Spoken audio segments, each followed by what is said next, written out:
E aí galera, Jonathan Crane, mais conhecido como Espantalho, é um dos maiores e mais icônicos vilões da galeria do Batman, representando uma das figuras mais conhecidas do terror e com uma capacidade enorme para mexer com os traumas mais profundos das pessoas. Por isso, como eu havia comentado com vocês, separei os pontos mais importantes sobre todo esse lado assustador do vilão para a gente comentar aqui no vídeo, focando quase que totalmente nas habilidades e sua mente para a gente entender melhor o que ele costuma fazer contra os heróis e suas vítimas no universo DC. Alguém que já foi uma pessoa comum e que após passar por traumas acabou se tornando um dos seres mais malignos da Terra, já sendo preso e também aparecendo em algumas sagas importantes da editora. Mas sem muita enrolação, vamos direto ao ponto. Origem. Assim como grande parte dos personagens da DC, ele teve algumas origens ao longo dos anos, devido aos reboots que foram acontecendo. A mais recente e não menos assustadora mostrou que quando criança, seu pai era um cientista que fazia pesquisas sobre emoções e, como estava com poucos recursos naquele momento, usou seu próprio filho como cobaia. Como parte dos experimentos, Jonathan ficou trancado em uma pequena sala escura enquanto seu pai examinava os efeitos que ocorriam ao longo do tempo.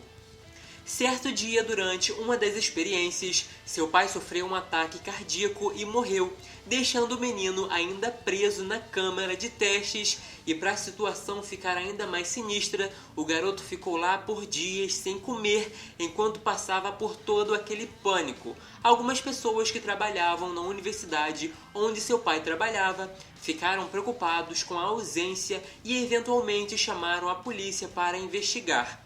Foi aí que os policiais encontraram a câmara de testes e ficaram horrorizados com o Jonathan lá dentro, com fome e aterrorizado. Então, como resultado desse evento traumático, Jonathan pensou que se pudesse controlar o medo, nunca mais teria que sentir novamente contra sua própria vontade. Ao longo dos anos, começou a desenvolver uma obsessão pelo sentimento e se tornou um psicólogo estudando diversos tipos de fobias, começando a usar seus próprios pacientes como cobaias na criação de um projeto chamado Toxina do Medo, um gás que, quando é inalado, faz com que suas vítimas tenham alucinações e pensem que estão vivendo seus piores pesadelos. Lanterna Amarelo. Esse foi o auge da sua vida como um dos vilões mais assustadores da DC. Durante os eventos da Noite Mais Densa, os Anéis das Tropas de Lanternas buscaram novas pessoas para usá-los. O Espantalho foi escolhido pelo Anel Amarelo para se tornar um membro da Tropa do Sinestro devido à grande capacidade de espalhar o medo. O Anel Amarelo deu ao vilão a possibilidade de sentir o medo novamente de uma forma que há muito tempo não sentia. Possuindo novos poderes, Jonathan se mostrou um grande combatente enquanto seguia as ordens de Sinestro e surpreendeu porque foi um grande adversário para a tropa dos Lanternas Negros. Mas como quase tudo chega ao fim em algum momento, essa aliança com os Lanternas Amarelos não durou muito tempo e o vilão foi derrotado pelo Lex Luthor, que estava com o Anel da Ganância. Com certeza, ele é um dos vilões mais complexos dos quadrinhos, porque não precisa de grandes poderes para alcançar seus objetivos, já que sua maior arma é usar o medo do inimigo contra ele mesmo. Recentemente, em Mulher Maravilha, Agente da Paz. Bom, apesar de passar quase toda sua história lidando com oponentes mais humanos, como Batman, Robin e até mesmo outros vilões como Coringa, há pouco tempo, ele e outros vilões como Pinguim, Mulher Leopardo e Arraia Negra decidiram mudar um pouco seus modos de atuar e, para ter sucesso em seus atos de vilania, fizeram um sorteio de modo que iriam atacar heróis diferentes. Para o Jonathan não saiu ninguém menos que a Mulher Maravilha.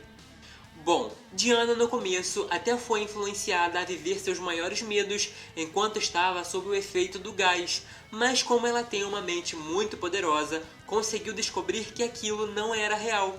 Na verdade, ela foi bem lógica, porque era impossível tantas coisas ruins estarem acontecendo de repente, e por isso deduziu que tudo o que via não fazia parte da realidade.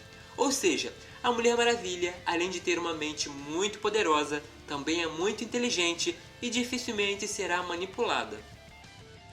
Personalidade. Com relação a isso, fica bem claro que todas as histórias de origem levaram o jovem a desenvolver uma enorme obsessão relacionada ao medo, se tornando psicólogo na intenção de estudar ainda mais a mente e o comportamento das pessoas, já querendo usar futuramente como um modo mais fácil de entendê-las, tanto em comportamentos mais comuns quanto em seus medos mais profundos.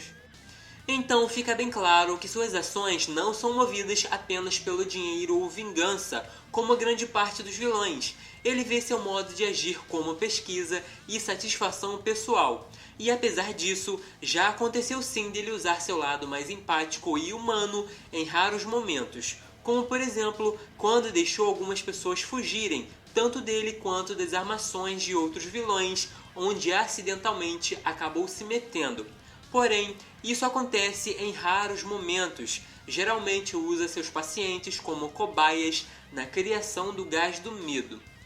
Em várias ocasiões, demonstrou ser bastante vingativo, chegando a matar sem remorsos, como por exemplo as pessoas responsáveis por sua demissão como professor de psicologia. Outro ponto importante é que com a longa exposição ao próprio gás, Jonathan acabou criando resistência. Aos poucos também parou de sentir medo e seus encontros com Batman e tudo que ele representa se tornaram a única coisa capaz de fazer o vilão recuperar o sentimento por alguns momentos. Equipamentos e habilidade. Apesar de não ter grandes poderes como outros vilões famosos do universo DC, a principal arma do espantalho é o gás alucinógeno, que faz com que as vítimas tenham visões muito realistas de qualquer coisa que tenham medo. E para piorar ainda mais, ele é capaz de fazer com que desenvolvam novas fobias. Por isso, a substância se torna cada vez mais potente naquela vítima.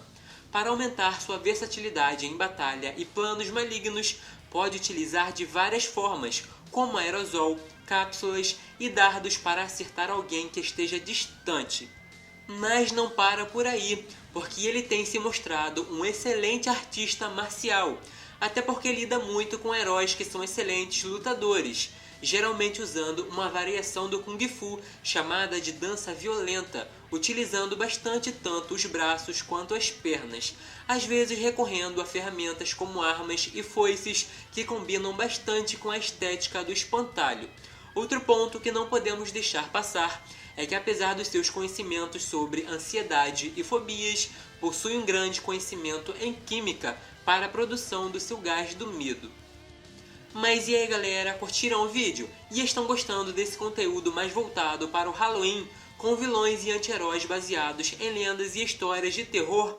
Comentem as sugestões de vocês aí embaixo, porque eu tô sempre de olho, e assim fica mais fácil saber o tipo de conteúdo que vocês querem por aqui.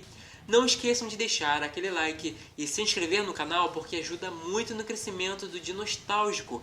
E para quem quiser me seguir nas redes sociais, é só pesquisar pelo @Dinostálgico. Uso o mesmo nome em todas elas, então é bem fácil me encontrar. Até o próximo!